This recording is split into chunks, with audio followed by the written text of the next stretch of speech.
Ce mardi 24 janvier, il était encore question des 12 coups de midi et de l'élimination de Stéphane. Cette fois, Cyril Hanouna a invité Sarah, la candidate qui a provoqué le départ du maître de midi. Celle-ci a révélé être victime de harcèlement.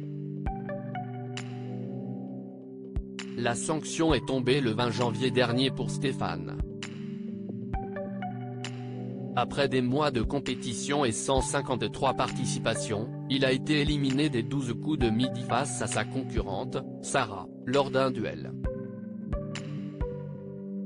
Alors que cette dernière a réussi à répondre à une question posée par Jean-Luc Reichmann, elle a provoqué la chute du maître de midi. Un choc pour l'ouvrier de la Haute-Marne qui est tout de même reparti avec une cagnotte de 568 343 €.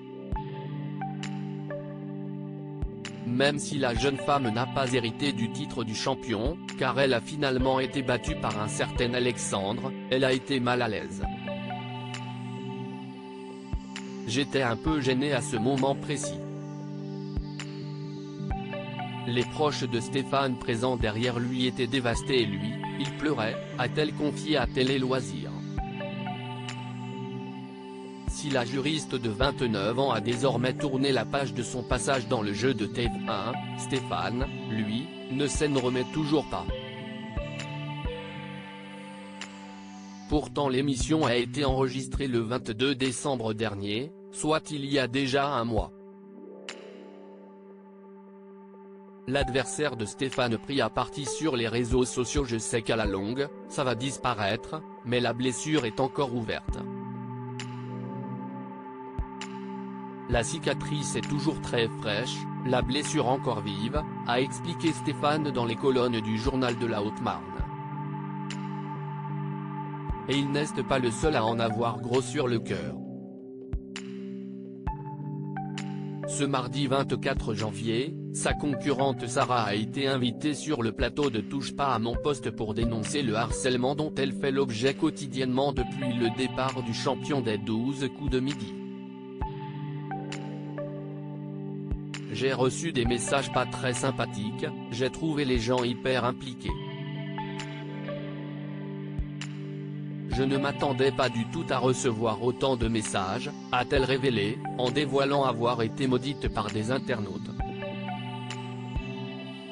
On m'a traité d'idiote, a-t-elle ajouté alors qu'elle n'avait pas réussi à répondre à la question « Quelle fleur vend-on le 1er mai ?». L'ex-candidate n'a cependant pas regretté d'avoir participé à l'émission. Elle a également été défendue par l'ancien maître de midi qui s'est exprimé en visio dans TPMP. Je ne comprends pas ce déferlement. Si est la règle du jeu, je l'ai défiée et elle m'a battu. Je ne vois pas pourquoi les gens la maudissent. Si est le jeu, si est comme ça. On ne pourra pas retirer la bêtise humaine, a-t-il expliqué, tout en assurant ne pas en vouloir à son adversaire. Tu as joué le truc, que veux-tu que je te dise ? Je ne peux rien te reprocher. Bien au contraire. Ce déferlement est inadapté et abject, a-t-il ajouté. Reste à savoir si cette prise de parole va calmer les nombreux internautes en colère.